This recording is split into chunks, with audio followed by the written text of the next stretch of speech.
the boy who killed his twin. Benjamin Elliott versus Megan Elliott. Blood was everywhere. The floor, the sheets, even Benjamin's hands. He stood frozen in his sister's bedroom, the knife still in his grasp. Megan wasn't moving. Her eyes stared blankly at the ceiling, her chest still. The room was dim except for the glow from the hallway lights spilling through the half-open door. Benjamin blinked, confused, breathing fast. His voice shook as he whispered, "Megan?" But there was no answer, only the sound of his heart pounding. He dropped the knife and pressed his hands on her neck, trying to stop the bleeding. The warmth of her blood spread across his fingers. "No, no, no," he cried. He stumbled back, trembling, whispering over and over, "What did I do?" He ran toward the door, shouting for help. His parents rushed upstairs, confused and terrified. The scene they met was one no parent should ever witness. One twin standing over the other, both covered in blood. As sirens wailed in the distance, Benjamin picked up the phone and told the 911 operator the words that would shock everyone who heard them. "I think I killed my sister. I thought I was dreaming." The line went silent for a second before the dispatcher asked him to repeat himself. Benjamin's hands shook harder as he spoke again. "I woke up, and the knife was in her neck. I thought it wasn't real. But it was real. Very real." And as the police arrived, Benjamin's nightmare had just begun. Now, let's go back to where it all started, before that night turned into a tragedy no one saw coming. Benjamin and Megan Elliott were twins from Katy, Texas. They were 17 years old, bright, well-mannered, and inseparable. They went to the same school, shared friends, and even liked the same music. To most people, they were the kind of siblings who never fought. Benjamin was quiet, shy, and deeply thoughtful. Megan was outgoing, cheerful, and protective of her brother. Their parents used to joke that Megan was the louder twin, while Benjamin was the listener. Their home was peaceful, filled with laughter, homework, and teenage chatter. But like many families, not everything was perfect. In the weeks before the tragedy, Benjamin had started acting strange. He told a close friend that he was having trouble sleeping. Sometimes he said he'd wake up in different parts of the house, not remembering how he got there. His parents thought it was stress from school, or maybe just growing pains. No one imagined something darker could be waiting in the shadows. Benjamin began to keep a journal about his dreams. In one entry, he wrote that he dreamed of hurting someone I love, but he couldn't explain why. He told himself it was just a nightmare, nothing more. Megan teased him about it, saying, "You and your weird dreams again." They both laughed, not knowing those dreams would soon come true in the worst way. Days passed. School went on as usual. They watched movies together, had dinner as a family, and said goodnight every evening. But Benjamin's nights kept getting worse. He started waking up drenched in sweat, his heart racing. Sometimes he saw flashes, images he couldn't understand. A knife, his sister's face. Then nothing. He'd shake it off, convincing himself it was all in his mind. On the night of September 29, 2021, Benjamin went to bed later than usual. He brushed his teeth, said goodnight to his parents, and texted Megan about a school project. Everything seemed normal, but that night his dreams returned, and this time they didn't let go. He would later tell investigators that he thought he was sleepwalking, that he felt like he was in a fog, that when he woke up, the knife was already in his hand. But that's the part that haunts everyone who hears this story. Because whether he was dreaming or not, one thing was certain. Megan never woke up again.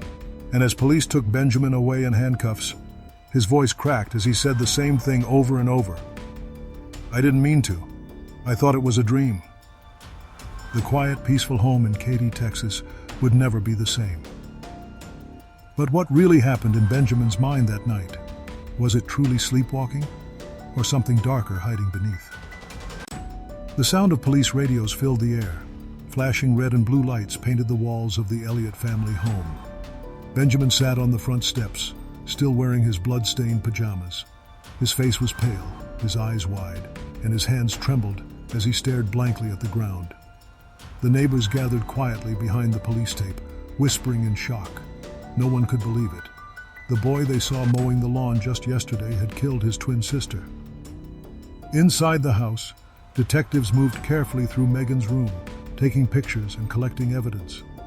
The smell of metal and blood hung thick in the air. One officer stepped out, shaking his head. 17 years old, he muttered under his breath.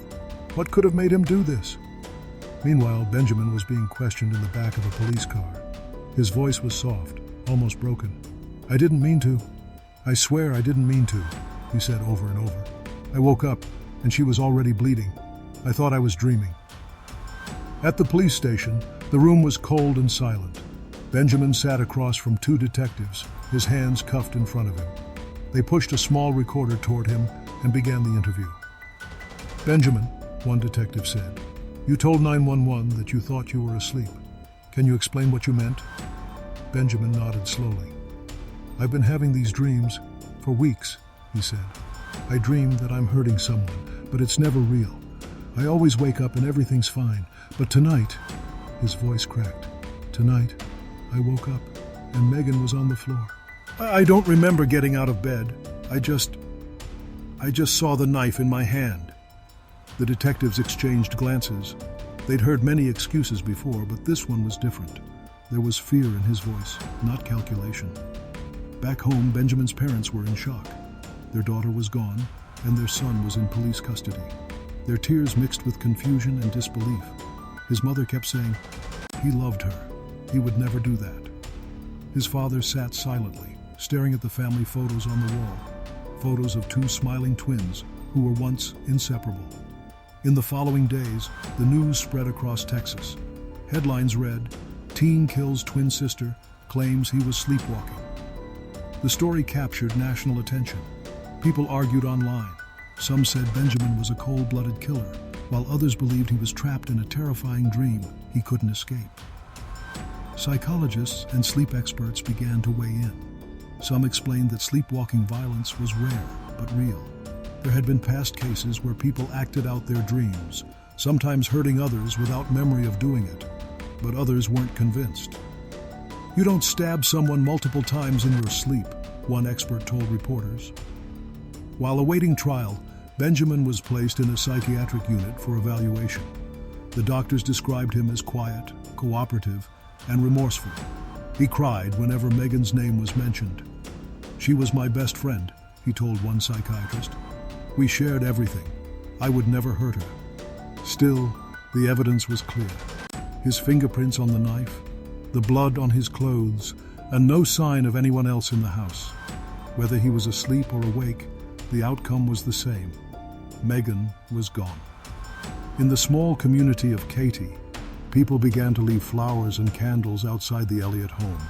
A banner hung on the front fence. Rest in peace, Megan. We love you. Benjamin's trial. Date was set. The media called it the twin murder case. Crowds gathered outside the courthouse, holding signs that read, Justice for Megan. Others whispered prayers for Benjamin, unsure whether to hate him or pity him. On the morning of the first hearing, Benjamin walked into the courtroom in handcuffs. His head was bowed. His parents sat in the front row, holding each other tightly. The judge entered, and the room fell silent. Mr. Benjamin Elliott, the judge began, you are charged with the murder of your twin sister, Megan Elliott. How do you plead? Benjamin raised his eyes slowly, tears welling up. His voice was barely a whisper. Not guilty, Your Honor. I was asleep. A loud murmur spread through the courtroom. Reporters typed furiously. The words "I was asleep" echoed in the room like a haunting refrain. The prosecution stood, ready to argue that sleepwalking was no excuse for murder. The defense, on the other hand, was determined to prove that Benjamin had no control over his actions. But as the case unfolded, a shocking new piece of evidence was about to surface, something that would change how everyone saw that night forever. The courtroom was tense. Reporters filled every seat, cameras flashed, and whispers rippled through the crowd as Benjamin's trial began. The story of the boy who killed his twin had gripped the nation, but no one was ready for what was about to be revealed. The defense lawyer stood up first, his voice calm but firm. "Ladies and gentlemen," he began, "Benjamin Elliott did not wake up that morning with hatred or anger. He loved his sister deeply. What happened that night was not a choice.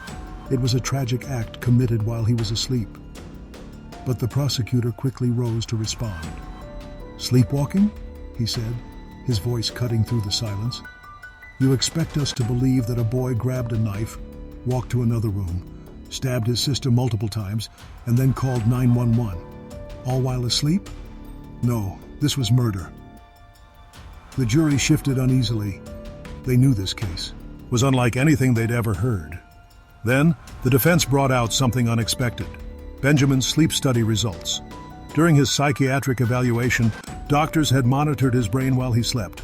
The data showed abnormal sleep patterns, moments of movement during deep sleep, and signs of parasomnia, a rare condition that can cause violent behavior during unconscious states. Benjamin's mind was asleep, the defense attorney said, but his body wasn't. The courtroom buzzed. Was it possible? Could a person really kill someone in their sleep? As Benjamin sat quietly beside his lawyer, his eyes were red and tired. He stared at the floor, clutching a photo of him and Megan as children, two smiling faces, the way things used to be. When it was his turn to speak, he stood slowly and faced the jury. His voice trembled. "I love my sister," he said. "She was my best friend. I still wake up every night wishing it was a dream. I didn't mean to take her away. I just wish I could trade places with her." His mother began to cry in the audience. His father held her hand tightly, unable to look up. After weeks of testimony, the jury was sent to deliberate. Hours passed. The nation waited. Social media buzzed with debates, some calling Benjamin a murderer, others calling him a victim of his own mind. Finally, the jury returned. Everyone stood as the judge re-entered the courtroom. The air was thick with silence. "On the charge of murder," the judge read, "we find the defendant guilty of felony murder." Benjamin closed his eyes. His mother gasped, and his father lowered his head.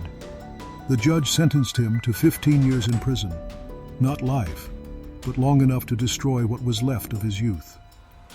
Outside, reporters shouted questions. Do you believe he was sleepwalking? Was justice served? But no one really had an answer. In his prison cell weeks later, Amin sat by the small window, staring at the fading sun. He whispered softly, "I'm sorry, Megan." Some said he talked to her picture every night before bed. Others said he never spoke again about that night. Back in Katy, Megan's room was left untouched. Her books still on the shelf, her clothes folded neatly in the closet. A photo of the twins as children stood on her desk, smiling, frozen in time. The story of Benjamin and Megan Elliott became one of America's most haunting modern crimes, a story that made people question what the human mind is truly capable of. Was Benjamin a killer, or a sleepwalking victim trapped inside a nightmare he couldn't wake from?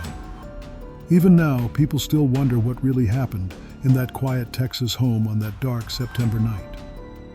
And maybe, somewhere in the darkness of his dreams, Benjamin still wonders too.